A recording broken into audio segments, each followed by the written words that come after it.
Well, good morning, everyone. So this is actually take 3 for us. We had a few technical issues this morning. It's Thursday, the 8th of September, 4 days out from the start. So sorry about the late appearance. We'll normally be here at 9 o'clock every morning, and that's a regular feature. Also, Sebastian will do later today the first French tracker live update, and that'll come out a couple of days a week, maybe 3 days a week or something in French as well, depending on how busy we are. So but certainly the English one will be every day, and we look forward to telling all about it. So for now, same view. This is off the website, off the GGR website. If you want to know social media comments and feeds, they're on the side here, and if you want to join that, it's GGR 2022 on Twitter. So that's that one, and reminding you that on the other side here we've got the teams section, so you can see all the teams, all the colours of the boats and bits and pieces, and then if you want to know the leaderboard, what's happening with the results, it's all there. This morning Simon Kerwin is in the lead, followed by Pat Lawless, so some interesting stuff going on in the tracker for sure. Excuse me, so I'll get rid of that. But we've got a couple of hurricanes here. Now, there's no concern on these hurricanes having a storm effect on the fleet, but certainly this one here particularly is going to have strong ramifications for the breeze going down to Lanzarote. It basically means they're going to be struggling with headwinds all the way, and you'll see how that develops as we get further into it. So now I'm just going to zoom in a bit and bring you to the fleet, which is still all over the place and quite fascinating to see what people are doing. So this is the current real-time weather for 7:30 this morning. Okay, and the tracker positions are actually set up for 4 o'clock UTC, which is 6 o'clock this morning, and they're due to roll over at 10. So in a bit over 40 minutes you'll see the positions update again. Bernard Matessier over here is rocketing along. He's making 8 knots at the moment, right on course, so he's doing real well. Anyway, we will just zoom in a bit here and give you a first overview. There's a hodgepodge of things going on here in the north, and there's a little group of those trapped in the south down here, and then there's those that are making towards Cape Finisterre as quick as they can. So I'm going to zoom in again a bit. Oh, so that's the weather. I'll zoom in again one more just to get a bit closer to the groups down here. First of all, we'll talk about this southern group. You may have read that Ayrton had some issues. He fell in the cockpit, got knocked down got knocked while he was working on deck with a big wave, fell into the cockpit, was concussed for a short period of time, unconscious, and also slightly strained his arm. He had been making for Gijón down here where we had the prologue to try and find an anchorage, but for whatever reason he's now turned and making his way north-northwest, and that's a good sign because it means he's comfortable on the boat. He's not going real fast right now. He's making 2 knots, obviously keeping the boat comfortable. He's tacked away from the shore. He's probably sleeping. I know he's taking painkillers, things like that, but every indication is that he's quite comfortable, and as you'll see, the wind is dropping off, and the same with the sea state, so it'll give him a chance to recover on the boat, and he absolutely stated that he wants to remain in the race and not go Chichester class and so on, so that's all good news. As for the others in this little group, very frustrating for some. I know Kirsten would be really frustrated. She sailed out of the breeze, or the breeze moved away from her. She was drifting around for a while. You can see on her brown track here, but she's back in the breeze now, and you'll see her start to climb to the west against these headwinds. Elliot's right next to her, which is great. I mean, there's a big contrast between sailors and boats there, but Elliot's right on top of her.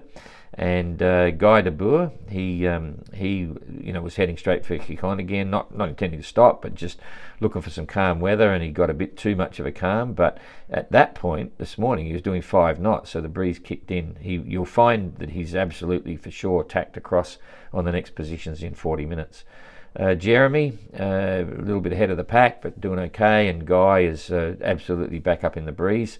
So this whole group now will get this breeze. The sea is a lot less. They can sail to windward with a bit more comfortable and a bit more efficiently than trying to sail to windward in sort of 30 knots. So they'll be happy with that. If we look at the leaders now on the leaderboard, Simon's done a tactic that we discussed before the start, and that was to head south generally in the lighter winds, so you don't stress the boat or the skipper. Get in to the lee of the north coast of Spain and just make your way north, and he's just doing exactly that and doing very well. So he, at 4 o'clock, he was, where are we? Can't get onto his box, but I know he was making 4 knots or something. So there it is. Yeah, 4.1 knots. Quite good for that breeze. And he'll continue to leverage his position in terms of being in the lee of the land. The sea's not built up, and I can show you how that relates. If we go down here, click on the waves, right? The redder colours is 3-4 meters building, maybe 5 in the middle when it's really strong. But down here, you're only talking about 1.5 meter seas. No real breaking waves. It'd be quite smooth on those seas, and that's perfect for sailing to windward. Maybe even a little bit more so than Pat. He's still making the same speed, 4.1, and soon he'll tack across. So Simon's heading this way, tacking, boom, boom, boom, boom. Pat will tack soon. He may even be on the next one. You'll see him make another leg down this way, and they could converge and be really quite close when it's happening. Not far behind Abelish. He's making ground. He'll hold that tack right down here because he'll know that the sea will die off, and then you'll see him probably tack around there. So, excuse me. So they're all having their own fun there. Now I'll get back to the wind. Get rid of that, drop it down a little bit one here, and we'll look at the middle of feet. Captain Guggenberg, Michael Guggenberg, is doing quite respectively. He's in touch with everything, so and he's still in the breeze, so that's good. And Edward is doing quite well, all things considered. Edward's a cautious sailor. He doesn't stress the boat. You might have seen he had reefs in at the start, and yet he's right up there. So he's in touch, so that's cool. Here we go with Damien now. So Damien is on his way back to Les Sables d'Olonne with wind vane mount problems. Something's gone wrong with the mounting, and it's moving, and he doesn't want to carry on. It's a serious thing if you're setting off for the next 8 months or something. So if we look at the distance for him, this is using the toggle bar. You just do. Why didn't that go? I'll hit that again. It's not toggling. What's going on here? Okay, try again. Nope. Doesn't want to toggle. Okay, and I don't know why. Nope. Okay, I'm not sure what's going on there, but I know from my previous attempt at this live that he's about 100 miles from Les Sables d'Olonne, and that puts him in. He's making 4.3 knots. He'll probably be in sometime tomorrow morning, and that'll give him Friday and Saturday and the beginning of Sunday to get organised. We've spoken to their team here. They can't speak to Damien, of course, and we don't pass messages to the team. They're just watching his tweets and the information that we put up. They're getting ready for his arrival. They're probably going to slip the boat. He can refuel while he's here, but he has to then depart the marina and make his way to the start line. So he's got a few days to fix it and get going. He won't use all those days. It's not as if he's waiting for a restart at the end. He'll fix it as quick as he can, get back in the water and bolt and try and catch up with everyone. So that's cool. Ian Herbert Jones, he's been tacking away, holding position in the stronger winds, which is what you got if you stayed in the northern part. Hasn't made a lot of progress, but he's still there. Mark Sinclair, Captain Coconut, he's been doing the same, but he has made on that last leg some progress along the track, so that's okay. But it's still amazing, both Ian and Mark, they haven't made much progress from Les Sables d'Olonne yet because of these strong headwinds.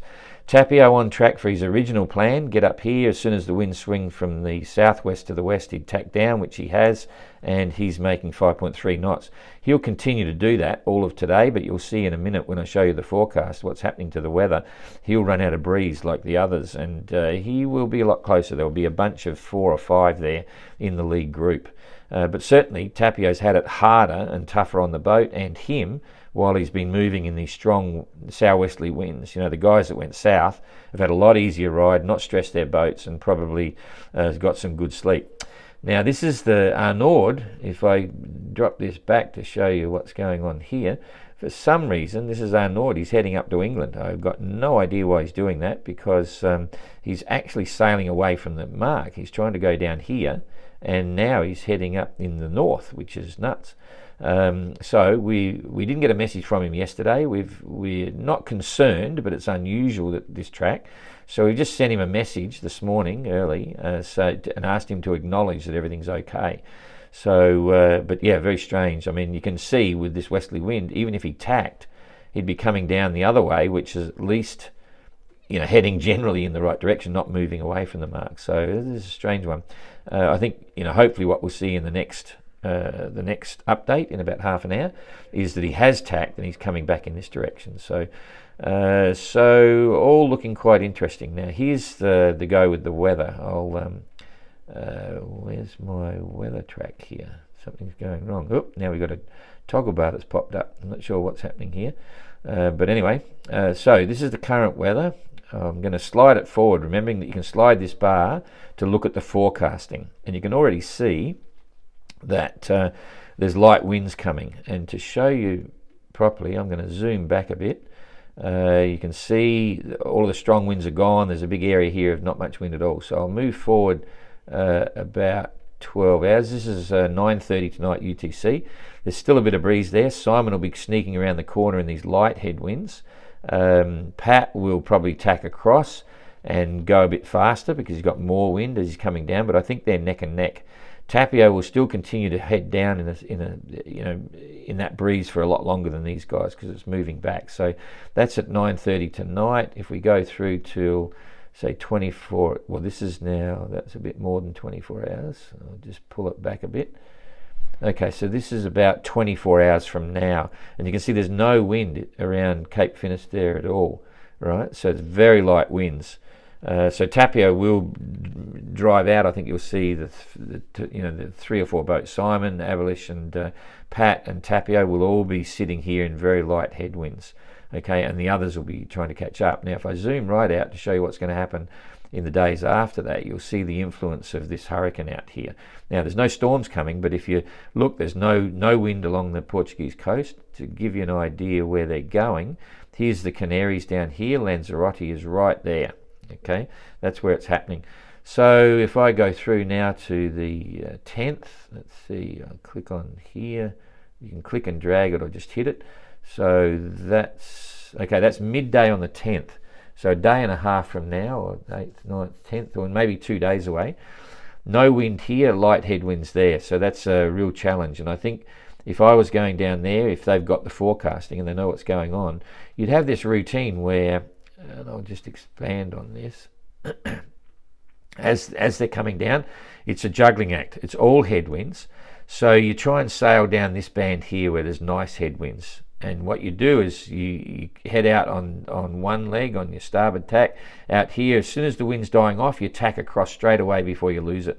Come back here and tack into the wind, stay there. If it gets too strong, then you tack back across the other way. That's, to work that band. And that'll happen if they're getting reasonable weather forecasts and maps.